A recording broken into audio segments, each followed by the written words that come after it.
BNP চেয়ারপারসনের উপদেষ্টা SM. Fazlul হক বলেছেন, দেশের স্বাধীনতা সার্বভৌমত্ব রক্ষায় বিএনপির পাশাপাশি গুরুত্বপূর্ণ ভূমিকা পালন করেছে হেফাজতে ইসলাম। সকালে হাটহাজারী উপজেলা হেফাজতে ইসলাম আয়োজিত শানে রেসালত সম্মেলনে তিনি এসব কথা বলেন।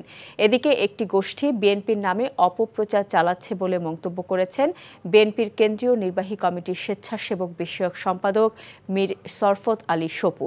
দুপুরে মুন্সিগঞ্জের সিরাজদি খান উপজেলার নিমতলা এলাকায় বিএনপির ভারপ্রাপ্ত চেয়ারম্যান তারেক রহমান ঘোষিত রাষ্ট্র কাঠামো মেরামতের ওপর ৩১ দফা কর্মশালায় তিনি এসব কথা বলেন।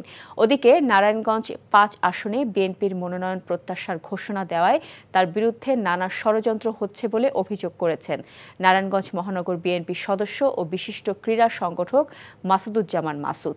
দুপুরে নারায়ণগঞ্জ প্রেস ক্লাবে এক সংবাদ সম্মেলনে তিনি এসব অভিযোগ করেন। মোংলায় বিএনপির সনাতন ধর্মাবলম্বীদের সাথে পূজা পরবর্তী মত বিনিময় সভা অনুষ্ঠিত হয়েছে। উপজেলার সুন্দরবন ইউনিয়নে বুড়বুড়িয়া এলাকায় সভায় প্রধান অতিথি ছিলেন মোংলা রামপাল সংসদীয় আসনের মনোনয়ন প্রত্যাশী বাগেরহাট জেলা বিএনপির যুগ্ম আহ্বায়ক lion doctor Sheikh Faridul Islam. Bundle থাকলে প্রতি সেনমানিতে টাকা বাঁচবে। বিকাশ সেনমানি বান্ডেল কিনে জিতুন প্রতি লেনদেনে। এতদিন শুনছি চান্দে অমাবস্যা লাগে, আজকে দেখলাম সূর্যে অমাবস্যা লাগে।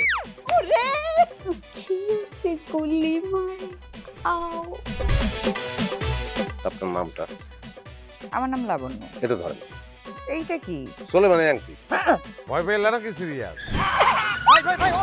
আমগো চোখে তো এখন কাঠের চশমা। দুইটা খেজুর কাটা নিয়ে চক্ষু দুইটা উঠানো হইলে আমারে দান করে দিন। কারো পোষ মাছ আর কারো সর্বনাশ।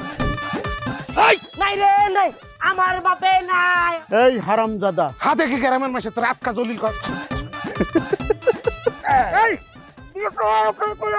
আমার ঘরে তিনটা বউ এতিম হয়ে যেতাম। বস্তালো আবার ঢুকা। এই